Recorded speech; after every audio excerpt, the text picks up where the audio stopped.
right. Hello, my name is Rosemary King, and welcome back to another edition of Mindset, a podcast sponsored by Mind the Product Training. Each session, myself, and in this instance, two special guests, take on questions from our larger product community and hopefully able to provide you with new ways of thinking about your product challenges and avenues, pathways, and resources that help you take them on as you move through them. If you find this podcast helpful, please share it with your fellow product managers and keep sending us your questions. Today, as you can see, we are in a very different type of environment. We are on the 5th floor of the beautiful Park Royal Hotel in Singapore. Myself, Martin Erickson, and our Managing Director, Annalisa Plen, have been here for this whole week, meeting with startup companies, checking out our gorgeous venue, which you will see behind us, for our conference in March 2020. And just generally, I taught a workshop yesterday. I taught foundations to a group of 15 Singaporean product managers yesterday. And we're really, really excited to be here and to keep coming back because we feel like Singapore is an incredible product scene that is just about to explode in terms of its prominence and the creativity and innovation that's going on here. I think people are really starting to understand that there's some really cool work happening in this part of the world, and we're really happy to be here and kind of create a stage and a space for conversations to go around on that.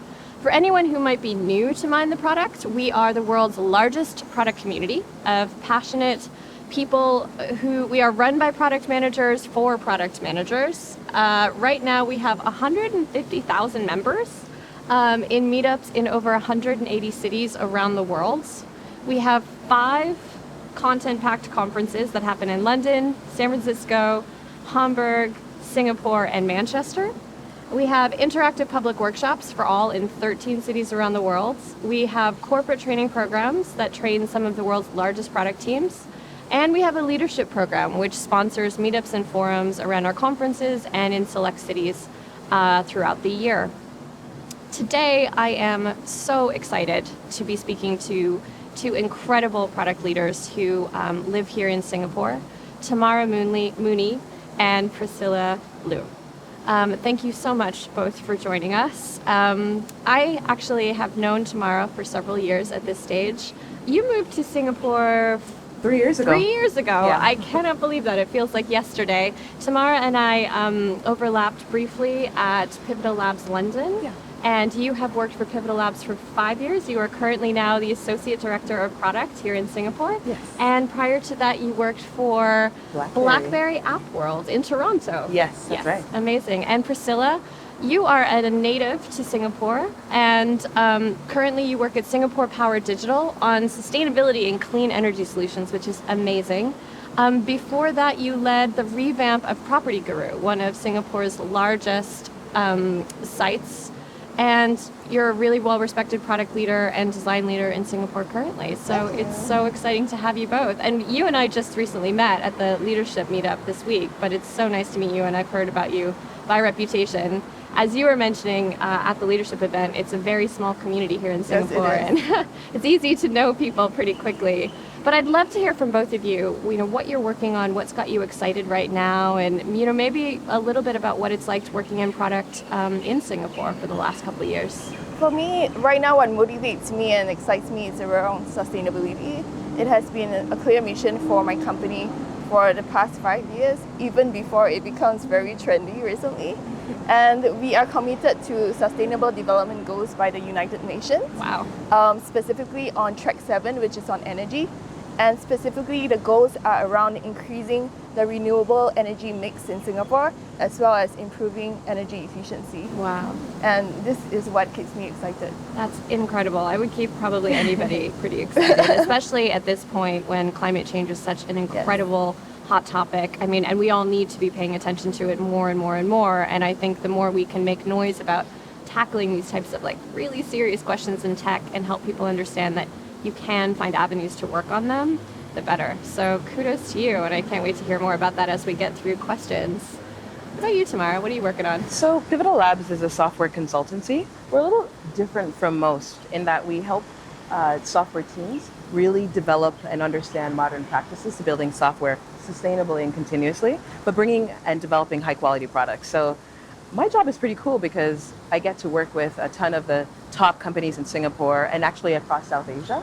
And we really get to see them really change and transform their organizations and become a better place that everybody wants to work. Yeah, actually, several of the training clients that I've been meeting with this week have had engagements with Pivotal. They talk Excellent. glowingly about the impact that you've had and the practices that you've brought to their company. So it is really amazing. And I love coming in because obviously my time at Pivotal, I worked with practices like XP, which is a framework that was developed by a guy called Kent Beck. I really love when companies play around with the concepts that are inherent in XP because I think they are just really foundational concepts like feedback, radical transparency, honesty, making sure that there's a concept of continuous improvement baked into everything that teams do. 100%. And so it's so wonderful when companies understand what XP is, and those are the types of philosophies and concepts that we teach and espouse in MTP training. So it's always lovely to help companies come at these issues from a couple of different angles, from consulting and working on products to me coming in and kind of talking about industry best practice. So it's a wonderful way of, I think, enabling what is a very complicated process, transformation, from a lot of different angles. In fact, when we set up the digital branch in SP, we worked very closely with Pivotal, and we actually hired some of the Pivotal members in to bring in some of the culture and the practices, and it's been working. Yeah, that's really great to hear. That's really great to hear. That's awesome. So today, speaking of transformations that are complicated and difficult, we're going to be talking about an issue that has come up a couple of times, actually, pretty regularly in some of the conversations that I've been having with product managers that I've met this week, which is around org alignment and stakeholder management. It's, I think, a global issue. When we did a survey 3 years ago when I started as director of training at Mind the Product, it was the #1 challenge reported for PMs. But here in Singapore, and definitely in certain regions around the world, it does seem like because some of these practices are really new, that organizations don't necessarily understand, what modern product practice is and how it works. I have definitely seen a lot of pain come out this week from product managers who are struggling to, give the maximum amount of value that the product role can to organizations. I think because there's an inherent maybe misunderstanding or lack of knowledge around how product practices work. So I really wanted to take some time to zero in on a couple stakeholder management and org alignment questions, and I would love to hear from folks who have spent years working in this community to understand how you've helped on these issues in the past. So without much further ado, let's hit the first question, shall we?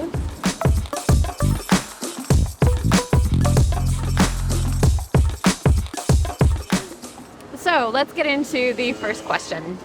My organization doesn't currently have a clear set of goals or objectives. How do I know what to do and whether or not I'm doing a good job? Definitely a problem that I have heard from a lot of different places. And something that I think if you don't have this, you are looking at a really tough road to hoe moving forward. It's sort of that thing where you're constantly pushing the boulder up the hill only to have it fall back down on you. And so I definitely think that this is one of the most important things to start educating greener PMs on how to handle. So I'd love to hear your thoughts on how you've tackled it.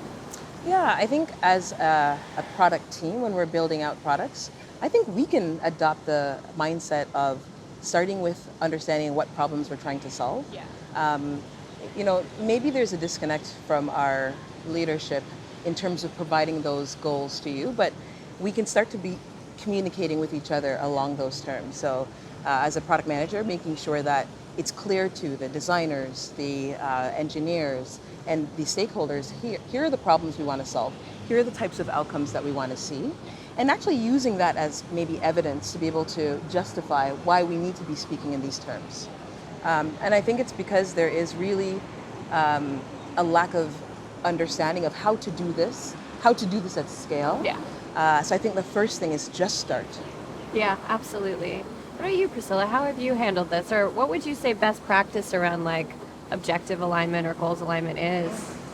Well, for me personally, I think before I join any company, during the interview process, I would ask these questions, and I ask from different stakeholders, what are their business objectives? And a good indicator is that they're all aligned. Yeah. Like if I'm talking to the lead of engineer, they're not telling me a different thing when I'm talking to the CEO, for example.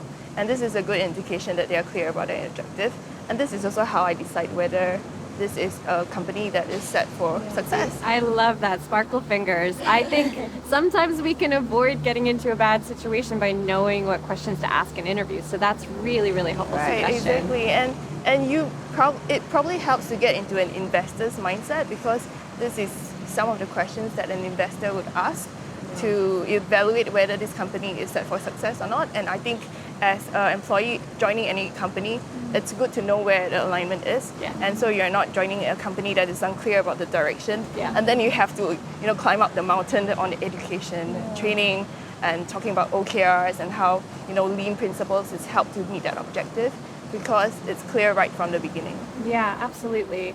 I think we tackled this question yesterday because unfortunately in the workshop I taught, two of the PMs were looking at this current situation where their company didn't have clear goals and objectives. And I think one of the things that we talk about are goals alignment workshops that as product managers, I think when you're in an ideal situation, when your company does have clear goals and people understand that conversation, and calling a goals alignment workshop is really helpful to do at regular cadences, like maybe once a quarter, just to make sure that there's like free, open, transparent discussion around, okay, in terms of how this higher level business objective, say a company is really focused on retention, retention being the number one goal, how does that break down into more granular or specific objectives for the product team? And facilitating that discussion through a meeting like a goals alignment workshop, which I know actually Pivotal runs quite a bit. So one thing I'd love to understand is like when you have a new client coming in, and again, you do a lot of enablement and teaching of these things, how do you see them react to things like goals alignment workshops? Like, does it work for them? Do they get it? Yeah, I think initially with maybe a little bit of resistance. I think when things are new, it's a bit uncomfortable. Yeah. But as a consultant, we kind of have a little bit of leeway to introduce new things, right? And so working with the working team, it's much easier to be able to get buy-in from the leaders in that way. Yeah. I think once they start to see the value of a lot of this, it becomes a lot more easy to start adopting. Yeah. We do things like maybe share experiences from other customers, and that really helps to propel that, hey, we want to be a part of the thought leadership that are working in the best, most modern practices. Yeah. And I think one of the key things with the stakeholder alignment is making sure that you have the right stakeholders in the room. Yeah. That can actually influence the decision and help to keep this as top focused throughout the engagement or through the product development lifecycle. Yeah. Yeah, I think that's really interesting. Like once people kind of start to understand that actually this isn't a terrible, scary thing, that I think definitely what I see is a lot of people having fear that like they don't have the right answer or that they're going to maybe be exposed in some way necessarily. But if you can, as product managers, I think it is definitely our responsibility to have a really good practice of facilitation and create safe space. I know that you run business objective meetings pretty regularly at your current company. What's that process like for you? So we do run similar workshops on alignment, but I think before that, we did a lot of stakeholders meeting. So I would meet with the individual stakeholders one-on-one to get a sense of what the problems they are facing, what objectives they are meeting for that year, and then it's a lot about empathy. It's a lot about knowing who you're talking to and how to approach that relationship. So if I'm talking to someone who is very task-oriented, and then I go straight to business and this is the objective. And if I'm going talking to someone who is very people-oriented, your sales directors and so on, it's always a more personal touch would usually work, like how's your day? So you need to mirror the person that you're talking to, find out the problems that they're trying to solve, the business outcomes that they're trying to solve for the year, and then get that understanding before doing a workshop so you get alignment right from the beginning. Yeah. And I think this personal connection and this personal touch would get more buy-in for any workshop that you're running in a company because we're not a consultant. Right. So they don't pay a lot of money to listen to what we have to say. And this personal connection becomes the key ingredient in running a workshop before it started. Yeah. I think even understanding their fears as well, because I think by the way that these teams are working, we're now decentralizing decision making. So it feels like a lot of these stakeholders, they no longer have the power that they did. So I think you're absolutely right. Doing these stakeholder interviews really helps the team to understand what's important, but what are some of the concerns that they have as well. Yeah, I love stakeholder interviews as a practice. I think whenever I join a company, whenever a new team forms, whenever you're doing discovery, I think starting with a round of stakeholder interviews is one of the most powerful things you can do to equip yourself with so much valuable knowledge. So I'm so glad that you brought those up.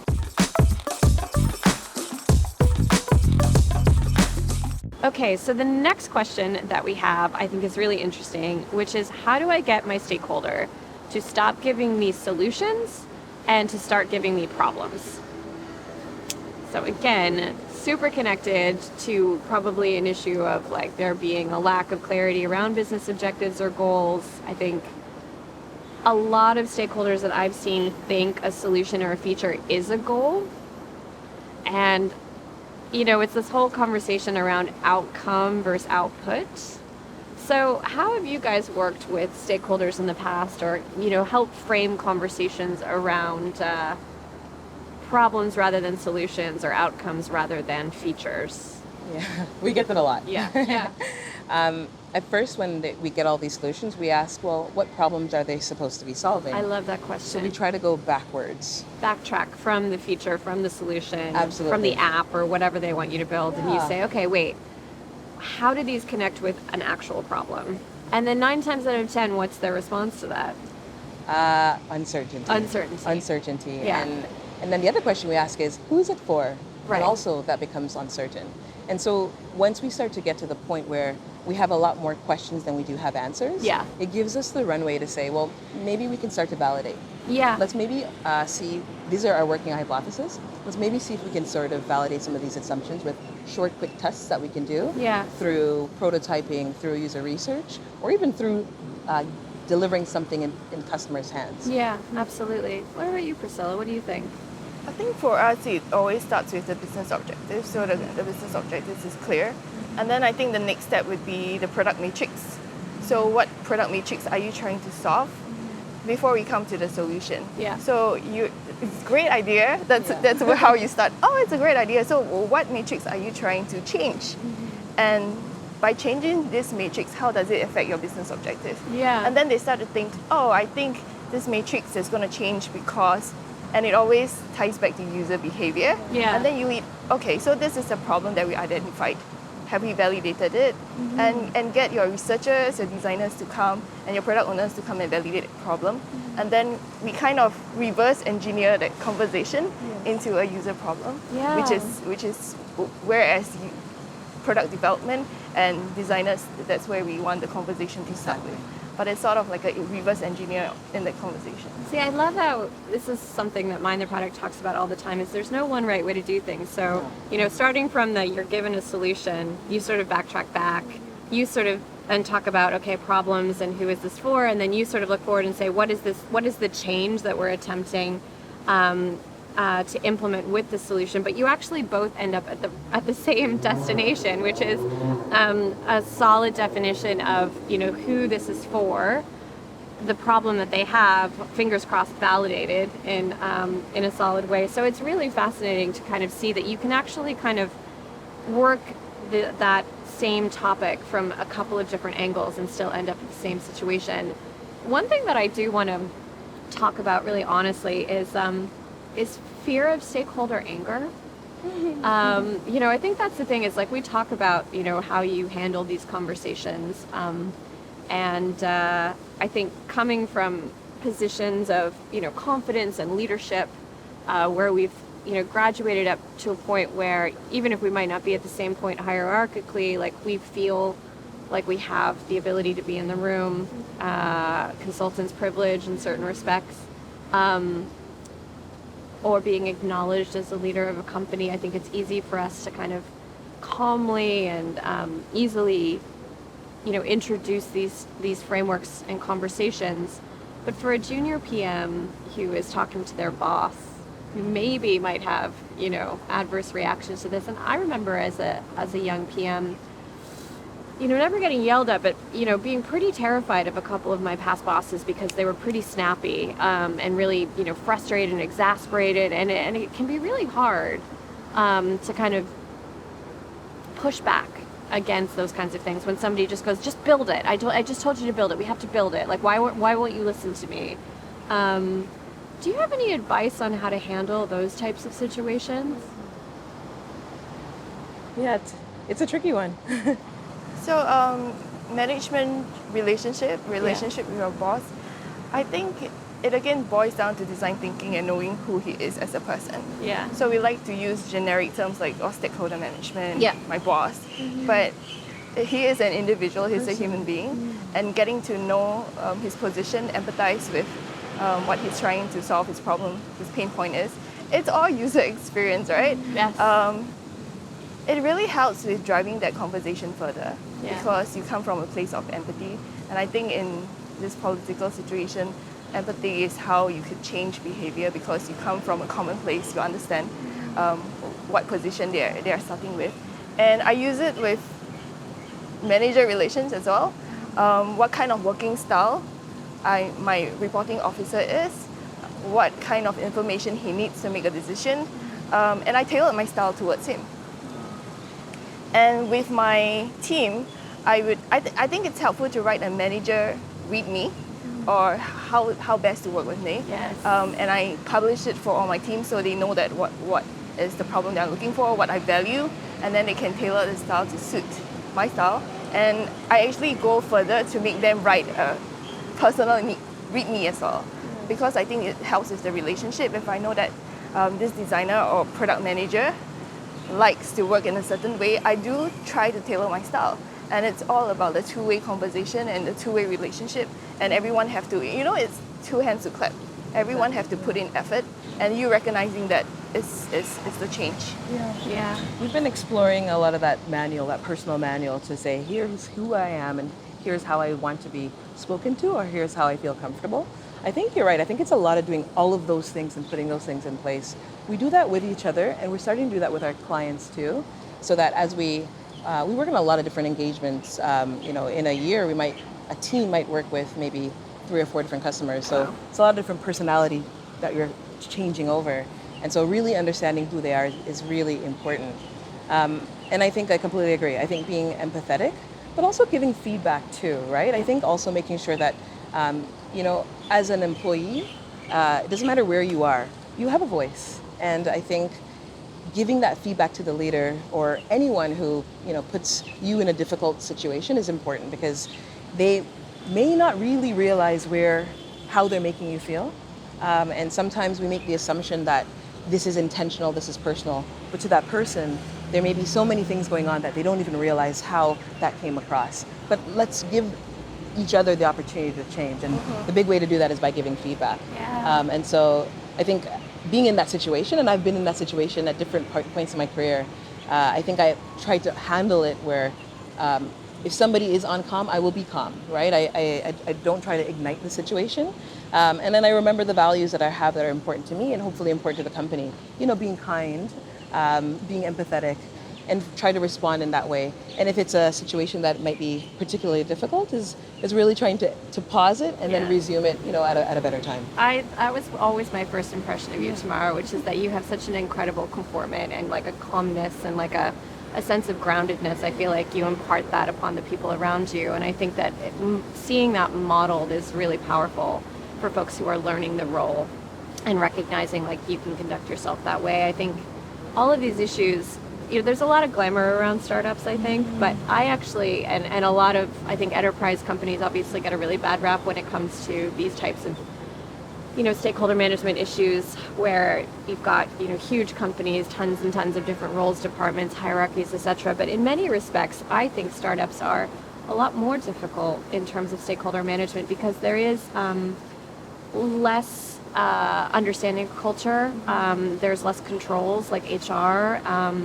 and development programs that are attempting to instill certain values in people. I think a lot of enterprise companies actually do these types of things really well and help people feel a bit safe, like you have a place to go to give feedback.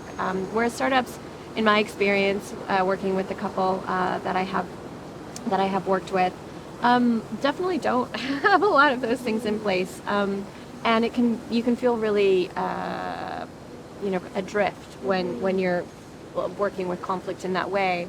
But I do think things like, starting a practice of user manuals of me, which is something that we do at Mind the Product, which I love. That's great, right? I love it.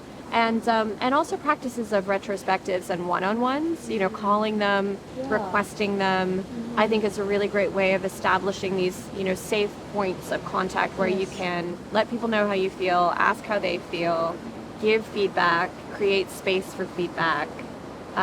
It's super powerful.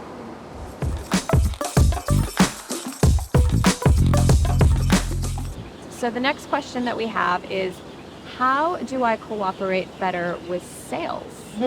Sales being a really fascinating stakeholder and one that can cause a lot of problems for product departments and product teams. So I'd love to get your thoughts about how you've worked with sales in the past and how you've kind of helped improve the collaboration between that. Yeah, I feel like it's a lot of the same things that we've been talking about with sales. It's understanding how they tick, how they work. They care about hitting their quotas. They care about numbers. They're incentivized in that way. And so a lot of the things that they think about first might be driven by that. I think building the empathy and kind of breaking those barriers between sales by kind of sharing more about how we work, why this is important, and also what are the long-term impacts of not doing the right thing. And I think really trying to go into their world a little bit and understand what's important, and inviting them into ours is one of the best ways. At Pivotal, actually, I have a really great relationship working with sales. And I think a big part of that is because our sales folks really spend a lot of time with the teams. And so when they spend the time, they really understand. And actually, it makes them better salespeople, right? So, and I think it's, again, by bridging those gaps and pulling them closer, that has really helped to facilitate that. Yeah, amazing. What about you, Priscilla? What's your experience been with sales? I think it's similar. I think likewise, I have fantastic relationships with sales because essentially they are people person. And you come from actually very similar place because in product management, we are researchers as well. We need to know user motivation and all that. So essentially, we are also people person. And sales is easier to figure out because there's no hidden motivation. It's all about numbers. It's all about data. And if you start with that, like, oh, you need to hit this amount of money in this period of time. How can I help you with that? And I think understanding the user problem actually help you pitch better because you know what problems you're trying to solve for your customer, and that's how we align. And I always have fantastic relationship with sales. And I think what helps is that they are social, and sometimes just getting out of the office, having a coffee with them, having a drink with them, and further bond and act on that relationship helps with salespeople. It's probably the easiest stakeholder to manage.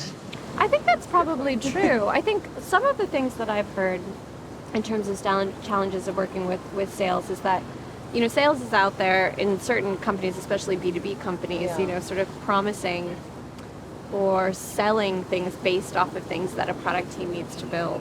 And typically, the delivery dates on those things that product teams need to build is pretty set. So you're looking at things like set scope and set time, which is a nightmare for us generally. And so I definitely think opening the doors and creating a ton of transparency and understanding for the sales team in terms of the product development process is really, really helpful in terms of helping create empathy, in them for you as a product person. I think oftentimes we try to have empathy for them, but it's also like, how do we help them have a little bit more empathy and understanding for us? And it sounds like at Pivotal, the sales team does spend a ton of time understanding how product teams work, which is really helpful.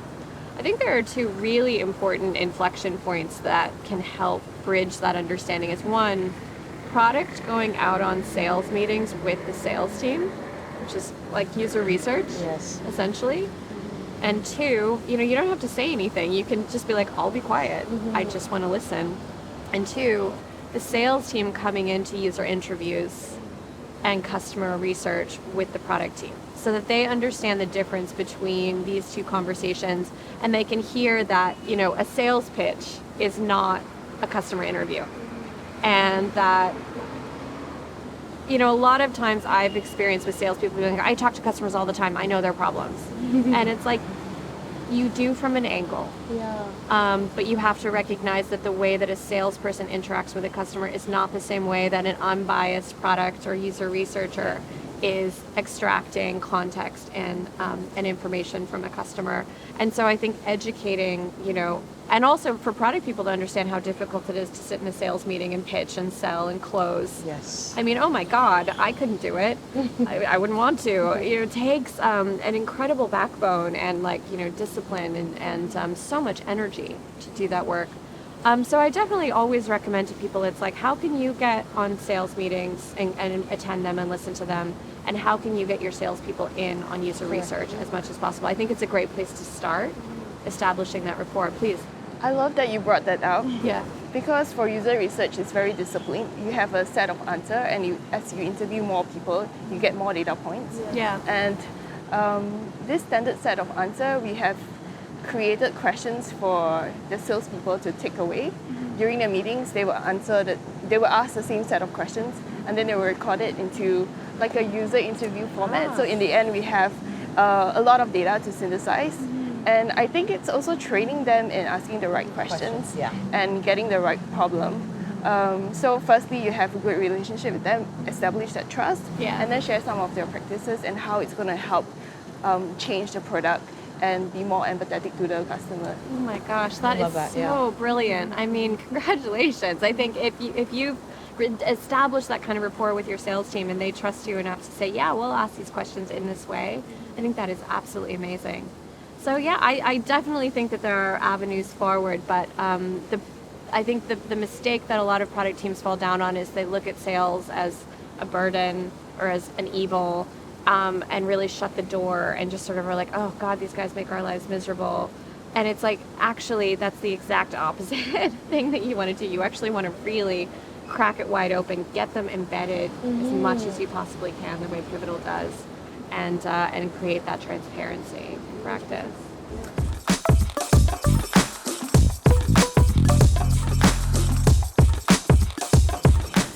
Ooh, this one's a tough one. Okay, I'm being micromanaged by C-level and business people at my company, and I'm having a hard time being effective because of it. What should I do? Ooh, I micromanagement is a really interesting problem, because I think there's kind of two issues that product managers can have, which is that their stakeholders never pay any attention to them, and then maybe swoop in and sort of like, I call it the swoop and poop. They're seagulls. If you have a seagull, they swoop in, they poop all over everything, and then they leave again for several weeks or months at a time. Versus, the complete polar opposite issue, which is you can't ever get away from them, and maybe your senior stakeholder is like in your backlog, going through every feature. I feel like I have experienced more of the seagull than I've experienced the micromanagement piece, and for that I am extremely grateful. I don't think I'd handle micromanagement extremely well, but I'd love to hear if you guys have experience with being micromanaged or seeing it happen. Yeah, I have a little bit of experience of that. I think the first bit is, what information are they not getting? That's a great question. Right? So it's important to understand what they're trying to find that they don't feel that they have access to. Maybe it's something that maybe it's a roadmap, visibility to what we're building, where we are at. And so I think it's important to kind of build a relationship, ask what's important, and understand, hey, what types of information do you need to see to feel confident? So that's one. I've also been told by someone to say, hey, I want to take on more responsibility. Ooh, I like that. I know you play this role typically, but I want to learn more and do more.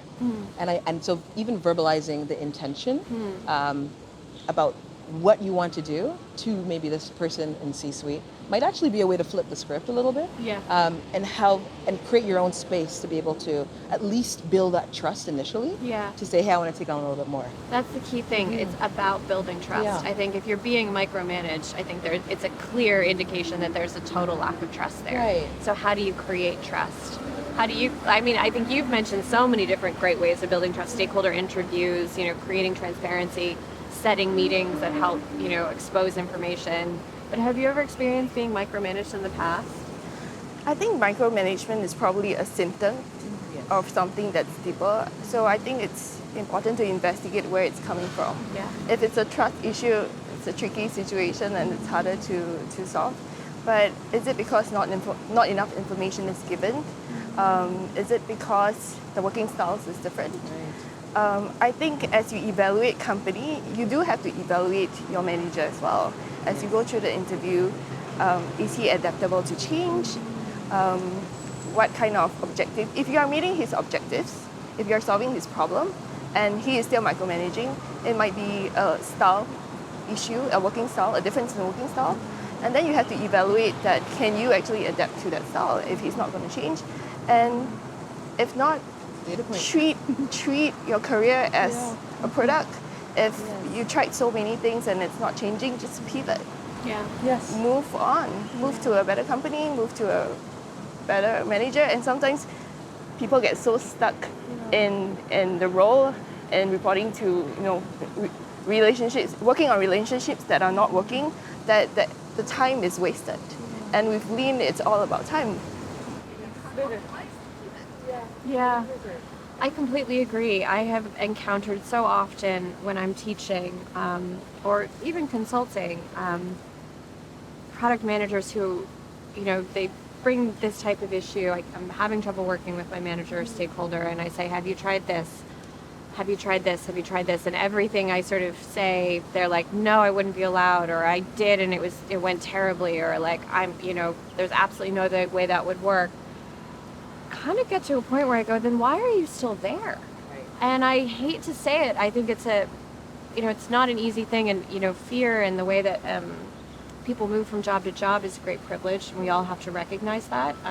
Not everyone can just sort of jump from company to company for various reasons, but you do, I think, need to have intention personally about your growth and the types of responsibility you want to have, how you want to work, the organization that you want to work for. And if you really feel like you're making a solid effort and trying a lot of different things and none of them are working, then you do need to really ask yourself, what am I staying for? But I think it's fascinating, the conversation around micromanagement and things stepping up and saying, I want more responsibility. Like, saying, I want to understand how to better facilitate reporting out to you. I want to understand how to better facilitate meetings so that you feel confident in me. Yeah. And so sometimes it's about bringing them like, hey, I found this resource, I found this training, not to plug MCP training, but, like showing that you're taking initiative to get better and improve, talking about it like a craft. Yeah. Creating your own development plan. Yes, Right? exactly. And I think a lot of people wait for their managers to Yes. do that for them, but actually don't. Don't. There's tons of templates out there. Manage up in the way that, you're really being clear about what you want to learn, because you should be getting something from every place that you work. Yeah. You should be always growing your skills, and if you're not doing it, you shouldn't be there. Yeah. Right? Yeah. So, And if you ask, like, can I go to this training? Can I take this online workshop? Can I buy this book? And the answer is no, or that we don't have any money. Wow. That's a huge red flag, especially if you're being micromanaged or you feel like you're not being trusted. It's like, if you are asking, how do I get better at this? I'm trying to take stuff off your plate. And that's actually something I talk to a lot of stakeholders, and they always say, how do we empower our PMs so that they manage up, that they feed us information? And so we talk about that a lot. And it's if as a PM you're bringing those as solutions or development plans to your stakeholder and they're saying no, huge issue. Because not only are they keeping a tight grip on you, but they're also keeping you in a box. yeah. And on the other side of that is, sometimes, like you said, you're working for startups. Not everyone's a great manager. No. And so a lot of people are on that journey, right? And the way you become better is through getting feedback and learning where you've made mistakes. So I think it's really important to call it out and also see what happens. Yeah. See how you've been responded to and what opportunities come next. And give yourself a time frame, right? Yeah. And if it doesn't feel right for you, then you've got to do something about it. But also recognize that sometimes managers are also on their own journey. Yeah. And they may be new to this, so they may be used to doing all of the things, right? And so it might be a bit difficult to let go sometimes. Yeah. I definitely think there's also something to be said about wider organizational culture. Yeah. Normally, if a manager is putting pressure on you or you're feeling like there's friction in that relationship, 9 times out of 10, I think, or at least the majority of the time, they're kind of experiencing the same thing from above themselves. So getting back to Priscilla's point about empathy, Yes. having a lot of empathy, talking, like if you have a stakeholder interview with your manager, which I think, or a one-on-one regularly, asking them questions about how it's going for you and seeing if you can understand like that they're experiencing a lot of stress from above too. And I think we are going to also the importance of actually appointing the right people managers, Yeah. because having right people managers who are empathetic in the first place is actually much easier than trying to change someone who is not empathetic.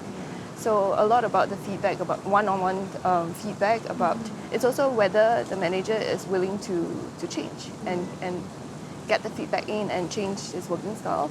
And again, it goes back to knowing who your manager are and whether there's an appetite for change. Amazing.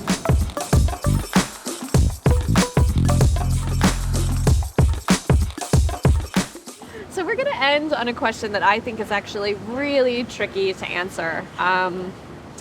So it might be a long kind of like winding journey and road. I think if there was a silver bullet to this question, then we'd all be billionaires generally. So the question is, at my company, product management is being excluded from product strategy discussions. How can I get them to include us in those conversations? Again, super connected to everything we've talked about. Yeah, it just makes me think that a lot of the times with the customers that I meet, there is really a separation of thinking and doing. Yes. We really try to focus on that particular point by encouraging more conversation, more alignment.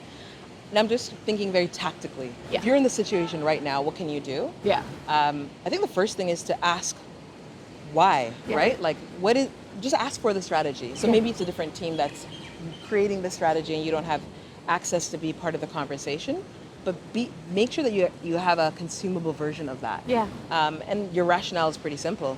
You want to be able to tie that to the products that you're building. Yeah. Right? So it is an obvious need for alignment, and it goes back to education in helping your organization understand, like, hey, why is it important for us to be able to tie the outcomes that we're working on for each release back to the strategy? Yeah. And there's a really good valid case for that. So asking for the information, and if it doesn't make sense to you, asking why. And I think what will start to happen is the more you are involving yourself and people start to see the correlation, they might start to say, hey, instead of repeating myself a million times, maybe I can bring that team, that person, that group of people to the conversation. Yeah. But that's a very tactical thing. I think there's probably a lot more long-term strategic things that you can do on that. I don't know if you have any. Yeah. I think for any business, it's important to bring in the business owner, know who is the decision maker, and then from them get the business objective. And with that, try to match it with the product matrix that you're trying to strive for. I think it's important to speak to them in the same language. Yeah. So in business strategy, it's all about numbers because ultimately it's about financial reports.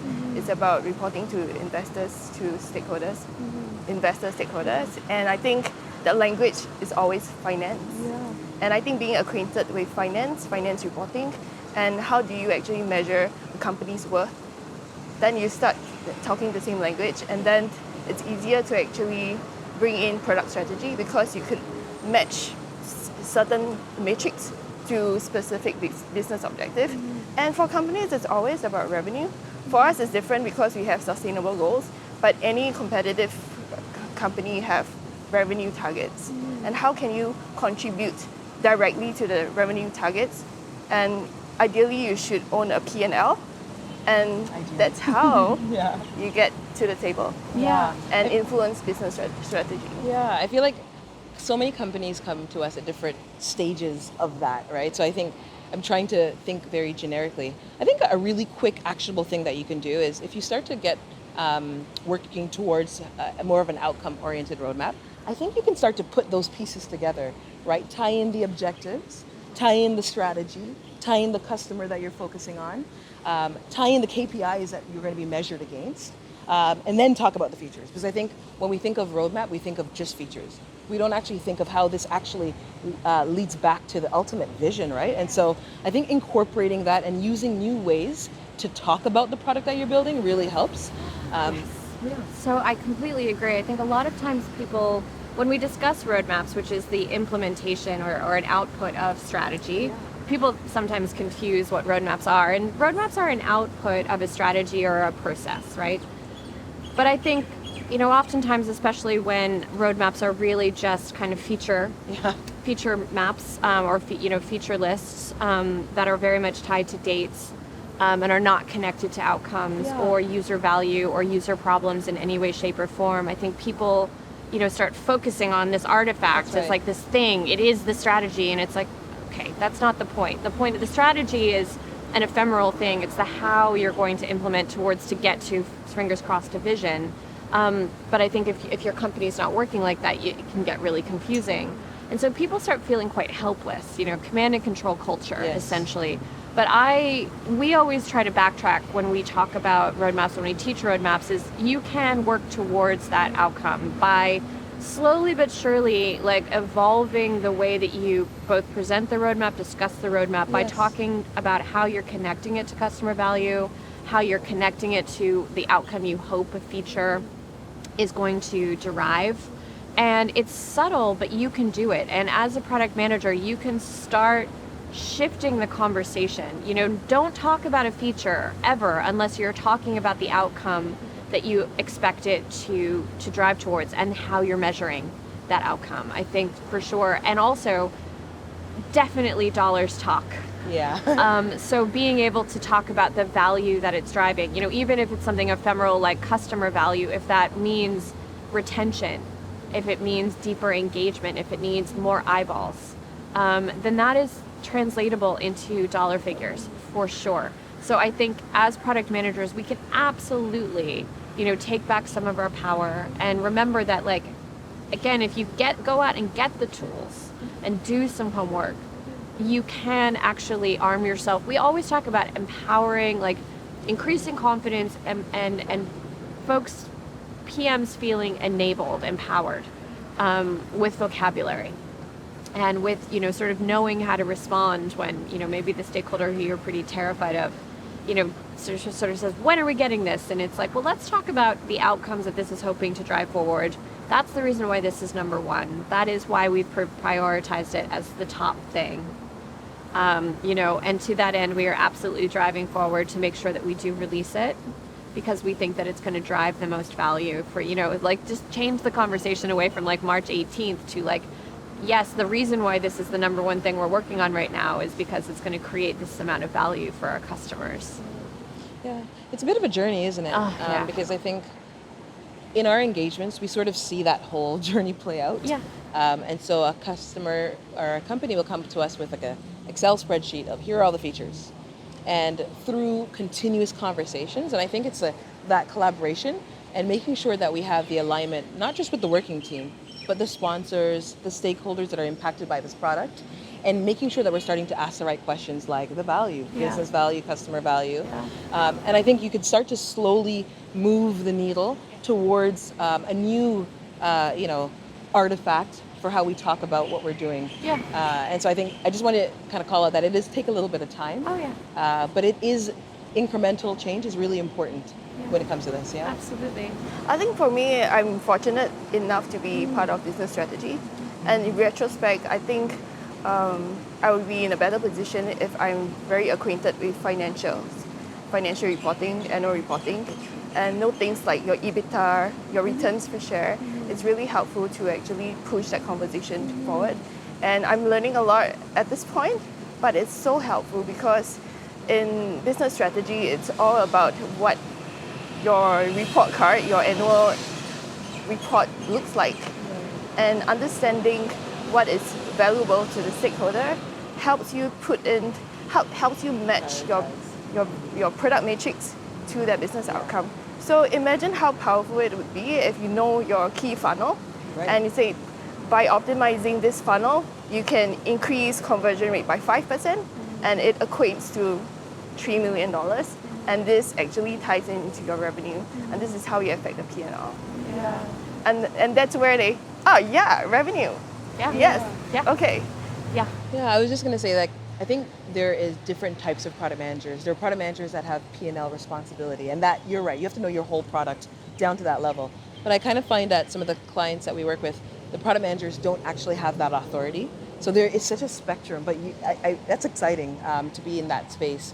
So I think it's really understanding where you are and trying to make incremental change from there, because it's not all equal, is it? No, not at all. And I think product manager could question, is that an impediment? Is that an obstacle to get to the next level?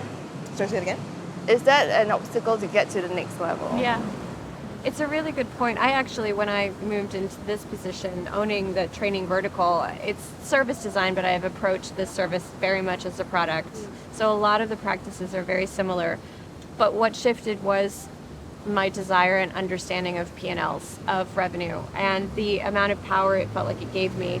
And I think that this is, on a larger level, why it's so important for product managers to actually shift around in their career quite a bit. Yes. Because I think if you stay at one company for a long time, you get pigeonholed to being a specific kind of PM. Maybe you're, a discovery PM and only working on greenfield stuff, the beginnings of things. Maybe you're an optimization PM and only working on things that are driven by, analytics.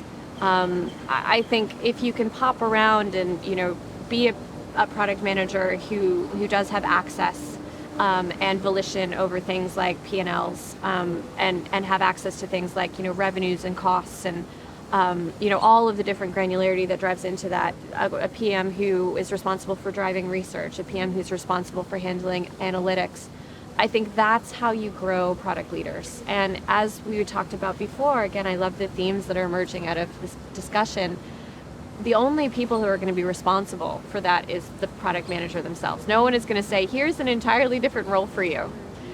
Now here's another really great plum role for you in a different way. Like, you have to know and be really on top of the types of experiences you want to gather in your toolkit to help you grow into a product leader. Like, I intentionally took this job as director of training because I had never done pure service design before, and I wanted to. So many of our products are in real life experiences, into digital experiences, and you have to understand what service design is all about. And I passed up another job that was, more classical digital product management. I was terrified to do it, but I think sometimes it's the choices that scare you that you need to make. And I think it's it's a little bit more of a career development question now, but I think building confidence by having lots of different experiences is so important. Yeah, and it reminds me of something that Priscilla said is, you have to find the right culture fit. Yes. For you to be able to explore and grow in that way. Yeah. You need to interview your employer, your manager. You need to make sure that you're in the space where you can actually really grow and develop. So I think that's the other piece that I think is really important to remember. Yeah, absolutely. Ladies, I cannot tell you how much I've enjoyed this conversation. It has been absolutely wonderful. I think we have really hit on a lot of really interesting things for people to chew on, resources for them to look into, and things to think about in the incredibly difficult realm of org management, relationships, and working with the hippos of the world. So I just want to say thank you so much for being here, and I cannot wait to come back for March 2020 and have you join us at the conference. Can't wait. So I just want to say thank you so much again to Tamara and Priscilla for joining us. If you'd like to join us at MTPCon Singapore on March 30th and 31st, visit mindtheproduct.com/Singapore. We have already confirmed the amazing Janice Frazier and Barry O'Reilly, who are going to be a couple of our keynote speakers, and more will be announced. We have a next round of workshops that you can check out at mindtheproduct.com/workshops. And keep an eye for more mindset episodes coming out. This one will be released, no, I shouldn't say it, because when it's released, it's released. And thank you so much to Laura and Ross back in London for helping me facilitate this from afar, and our amazing videographer here in Singapore, Jesse, for filming us today. Thank you guys so much. Catch you on the next Mindset.